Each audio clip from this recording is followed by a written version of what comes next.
meeting is now reconvened, open session. The board would like to remind the public that this meeting is being audio and video recorded and is also available via live stream. The live stream link can be found on the front page of the RUSD website. Trustee Sutherland, will you please report on action taken in closed session? Yes. In closed session, the board voted to approve the appointment of Teresa Prestige for the position of Director, Special Education. The vote was unanimous. Okay, please stand and join me for the Pledge of Allegiance.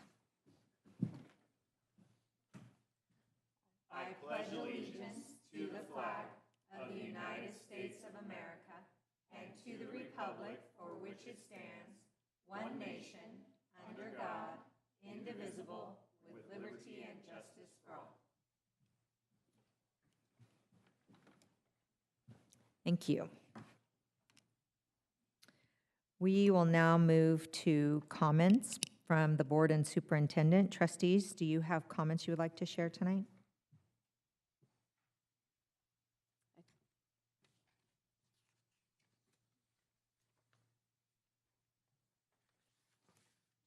Nobody had any? Oh. Okay. Marty wants to talk about wearing ties. In the summer with long sleeves. Superintendent Stock? Just want to again thank the board for convening a meeting during the summer out of our regular sequence to allow us to take care of important business before the board, and just thank all of our maintenance, custodial, grounds, other crews, tech crews, everyone that's getting school ready. It's hot out there, and they're out there doing it, and just great summer school and extended school year programs going on at our campuses as well this summer. Great, thank you. I'm sure we all second that. So we'll move now to item 6.1, the consent calendar. All matters listed under the consent calendar to be considered routine and will be enacted by one motion followed by a roll call vote. There will be no separate discussion of these items unless the Board of Trustees requests specific items to be removed from the consent calendar for separate discussion and action. Any items removed will be voted upon following the motion to approve the consent calendar. Does any trustee wish to remove an item from the consent calendar for separate discussion or action?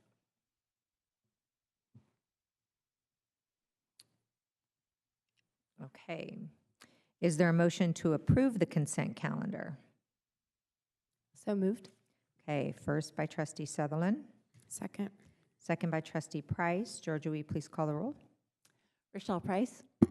Tiffany Sadoff. Yes. Michelle Sutherland. Yes. Derek Counter. Yes. Julie Hupp. Yes, motion passes. Thank you. Now to item 7.1. Superintendent Stock will now present the Associate Superintendent of Human Resources. President Hupp, trustees, I am delighted to share with you that we have a recommendation through our process for the Associate Superintendent of Human Resources.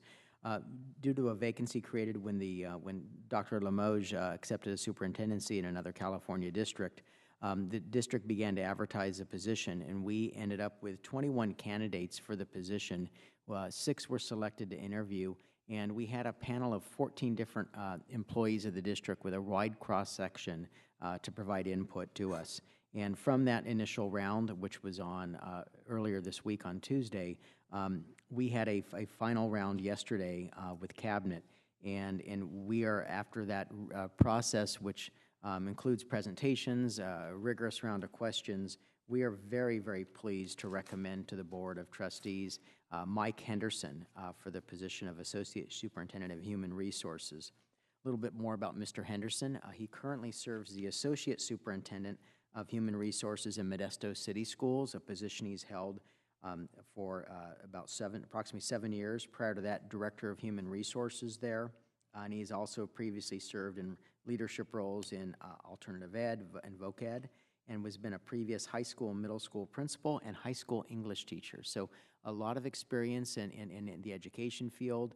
He comes to us with a depth of experience in the current role of Associate Superintendent of Human Resources, and in the references that we checked within Modesto City were just outstanding, praised his deep knowledge, his integrity, and praised his just commitment to making sure that the best staff as possible in the schools there in Modesto. And we look forward to the board taking action on this item tonight. If approved, Mike would begin to start August 10th in Rocklin Unified. So trustees, I recommend to the board that you take action tonight on the Associate Superintendent Human Resources to take action on a contract for 3 years with Mike Henderson. Wonderful. Are there any questions or comments, trustees? I apologize, I didn't ask this earlier. I know he went through, 2 big interviews. Did we have any parents on the panel? We did not have parents on the panel for human resources. We did have a parent on the panel for special education. This position does not directly work with parents usually, unlike, say, a principal or maybe an education services one might. Okay. I know that we've got a hiring policy that we are going to touch base on, so let's just be sure that we've got some timeline on that in the future. Right, that'll be one of Mr. Henderson's, if approved, Perfect. first assignments Great. is to develop that and bring that back to the board this fall. Thank you. Excellent. Any other questions? Okay, and so we would like to thank everyone who was involved with all of the panels and the interviews and all of the hard work that went into doing that and checking the background and references and all of that. Is there a motion to appoint Mike Henderson as the Associate Superintendent of Human Resources? So moved. First by Trustee Counter, Second? second by Trustee Sutherland. Georgia, will you please call the roll? Rochelle Price, Yes. Tiffany Sadoff, Yes. Michelle Sutherland, Yes. Derek Counter, Yes. Julie Hupp. Yes, motion passes, and we will be happy to welcome Mike into the family. Now we'll move on to item 7.2, action on superintendent employment agreement. Greg Snyder, Director of Human Resources, will now present item 7.2, the superintendent employment agreement addendum. Good evening, President Hupp, members of the board, and Superintendent Stock. It is with pleasure that I present for your action on the Superintendent Employment Agreement Addendum for Superintendent Roger Stock. The superintendent, as the chief executive officer of the school district, is responsible for the overall direction, coordination, and vision of the district, working at the direction of the board and trustees. Roger Stock has served as superintendent since July 1st of 2013. Tonight, I am presenting this contract addendum following the completion of his annual evaluation by the board at the June 10th board meeting. The Superintendent Employment Agreement Addendum is being submitted to the governing board for action. Thank you, Greg. Are there any board questions or comments? I think that this just demonstrates clearly and publicly our confidence in Superintendent Stock, and we're grateful for the incredible work that we have year after year. Just another opportunity for us to share that. I agree. Thank you for saying that. So, is there a motion to approve the superintendent employment agreement addendum? So moved. Okay. You could have. First by Trustee Price. Second. Second by Trustee Counter. Georgia, will you please call the roll? Rochelle Price, Yes. Tiffany Sadoff, Yes. Michelle Sutherland, Yes. Derek Counter. Yes. Julie Hupp. Yes. Thank you, Georgia. And thank you, Roger, for all that you do for our district. We do have the highest level of confidence in your abilities. All right, we will move on to item 7.3 and ask Jennifer Stahlheber, Deputy Superintendent of Business and Operations, to present Resolution 262704, approving tax reports for fiscal year 2627 and levying apportioning the special tax for fiscal year 2627 for Community Facilities District CFD number 1, number 2, and number 3. Good afternoon, President Hupp, members of the board, Superintendent Stock. This item is our annual resolution to approve the tax reports and levy the special taxes for Community Facility Districts number 1, number 2, and 3 for the 26-27 fiscal year. These special taxes are collected to meet the debt service obligations associated with each CFD. Economic and Planning Systems has completed the annual review and prepared the required special tax reports included in your packet. Based on those calculations, the report includes the levy of the maximum special tax on developed properties and 25% of the maximum special tax on eligible undeveloped final map units. There are no backup taxes this year, as it was not required to meet the district's bond obligations. Okay, trustees, are there any questions or comments?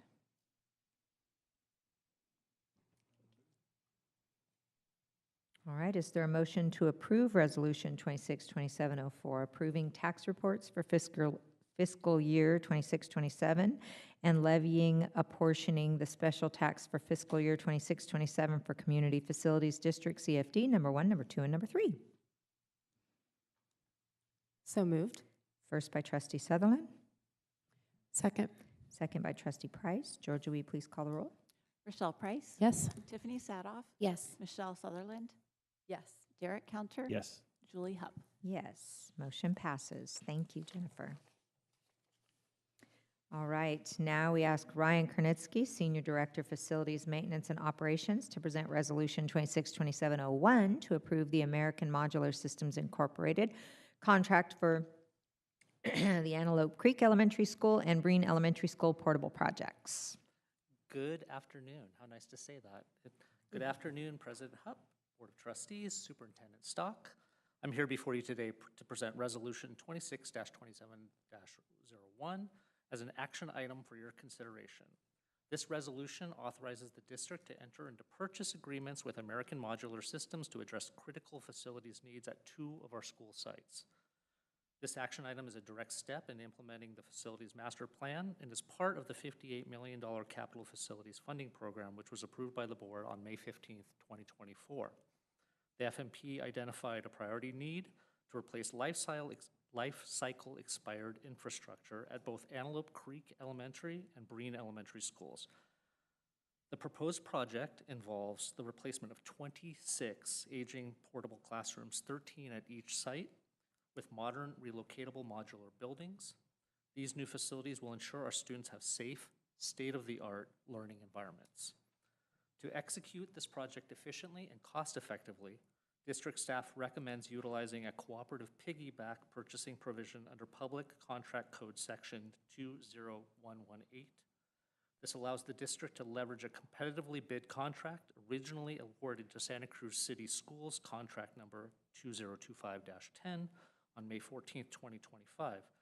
This piggyback has already been utilized for the Quarry Trail and Rocklin Elementary portable projects.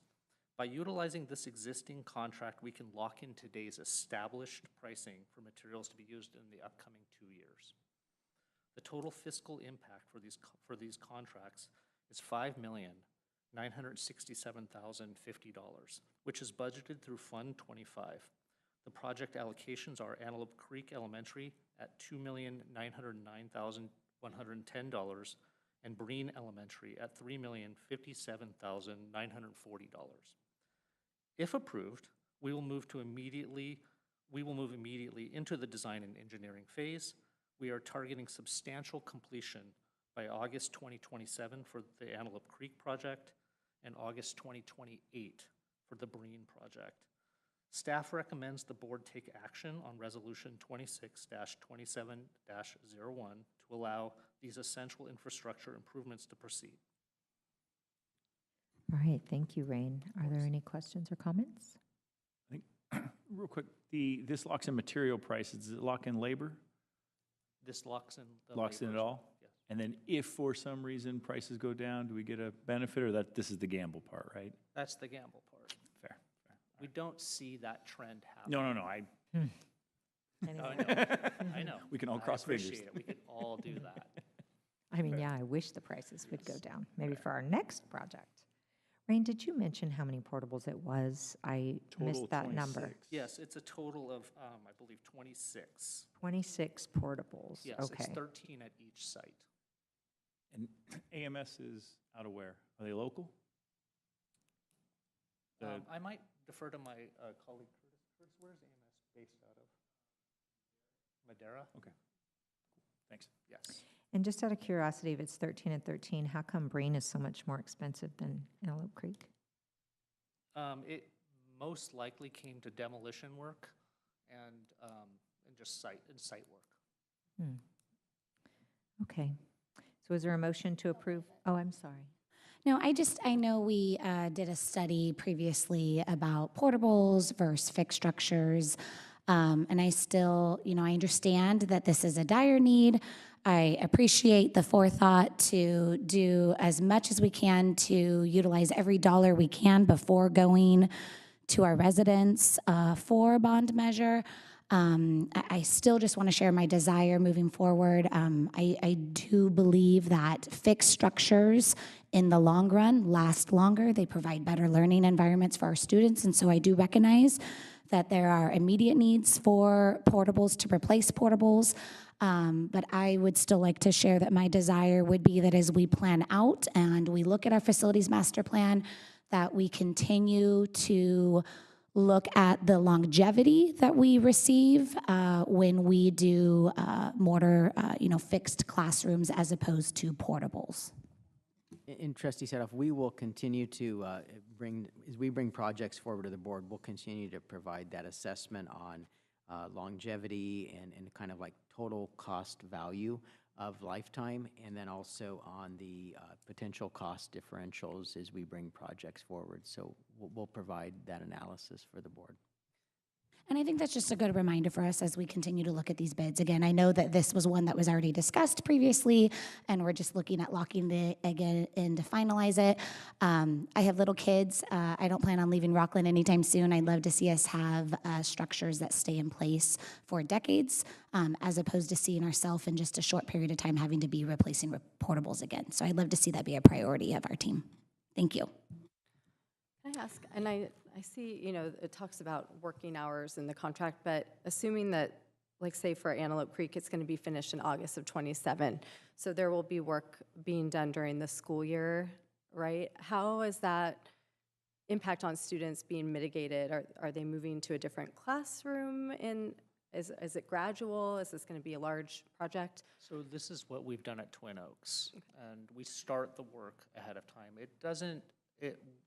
What we did at Twin Oaks is we didn't move we just basically took over the playground space. But it didn't change mid-years like any class learning. Okay.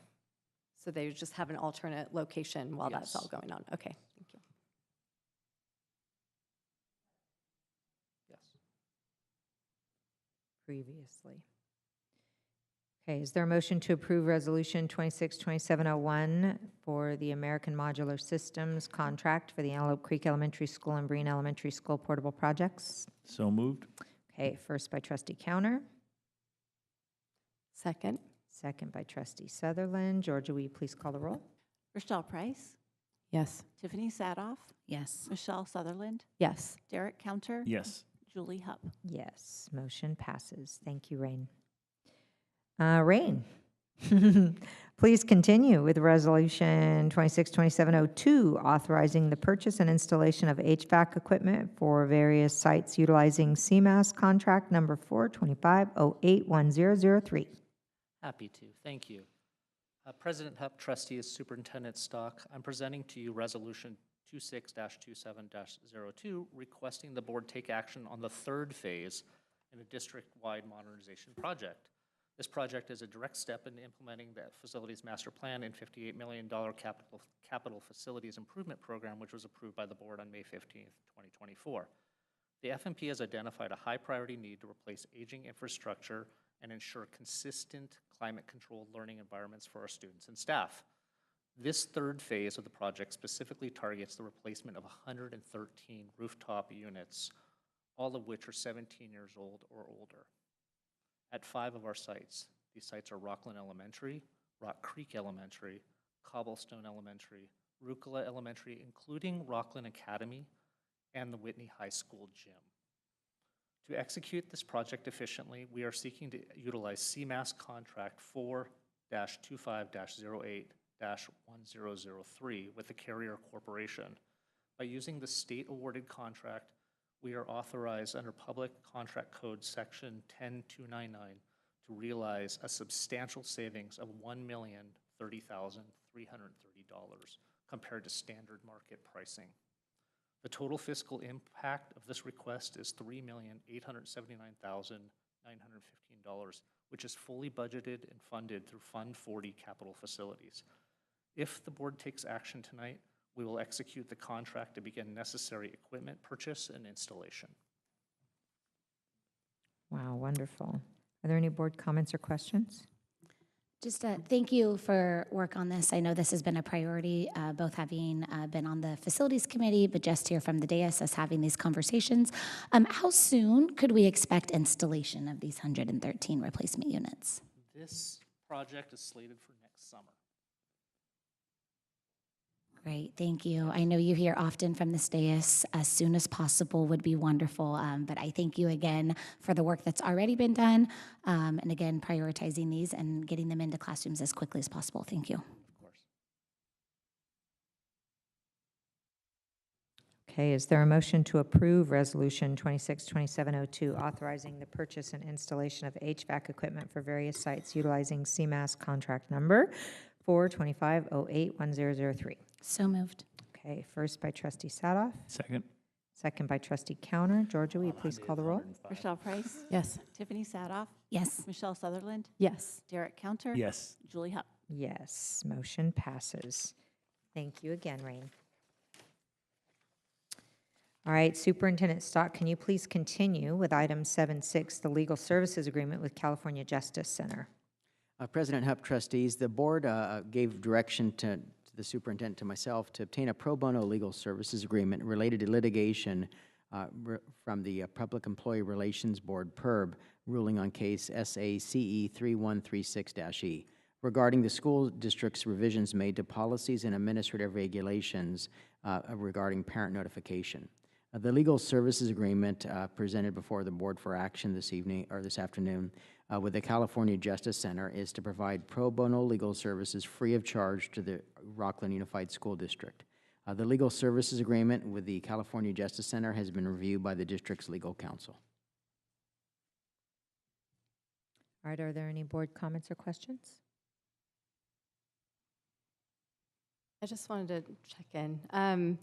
Just before we get to voting on that, just to clarify my thoughts on this, because I know people might be confused if I vote yes on this. But I just wanted to just say, you know, as someone who is supportive of parent rights and supports good policy, this isn't a situation that I would have chosen to be in right now, to have to go into this, going against the PERB directive to rescind.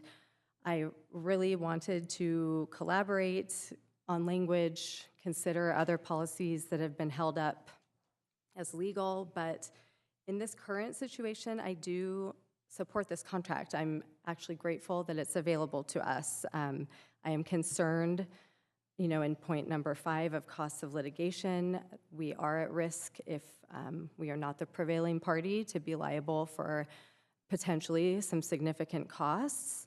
So that is a concern of mine, but I do believe that going into this agreement is helpful in making sure that we are being responsible to our public dollars.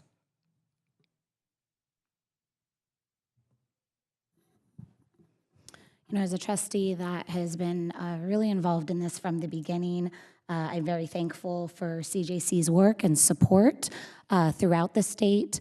I am happy to support this evening. You know, unfortunately, as trustees, we continually have to weigh risks, and we have to, at the end of the day, take all information into account and make a decision to the best of our ability. And I still support and stand behind ensuring that our parents and our students and our teachers have a positive working relationship together. And so I am thankful for this pro bono agreement, that we continue to have great attorneys out there that want to ensure that in the state of California, parents know their rights, parents' rights are supported. And I believe this also does support our students and supports our teachers as well. It takes the confusion out of our schools, out of our district, and make sure that it's handled in court so we can stay focused on the things that are really important here. So for that, I'd like to motion to approve this. All right, is there a second? Second. Okay, first by trustee Sadoff, second by trustee Counter. Georgia, will you please call the roll? Rochelle Price. Yes. Tiffany Sadoff. Yes. Michelle Sutherland, Yes. Derek Counter. Yes. Julie Hupp. Yes, thank you very much. Motion passes. And now on to item 9.1, pending agenda items. Our board bylaws require 2 trustees to place an item on the agenda. Trustees, do you have any items to discuss for consideration on the pending agenda? I don't know that it's an agenda item necessarily, but I was hoping that maybe at the next meeting, we could get an update on status of the lock replacement at Whitney High School. I've had a couple questions about the timeline on that, so yeah, that would be great. Thank you. Trustee Sutherland, would you like that at the board meeting or in a board communication? Board communication would be great. Okay, great. We'll get that back to you. Okay, anything else? All right, then the meeting is now adjourned.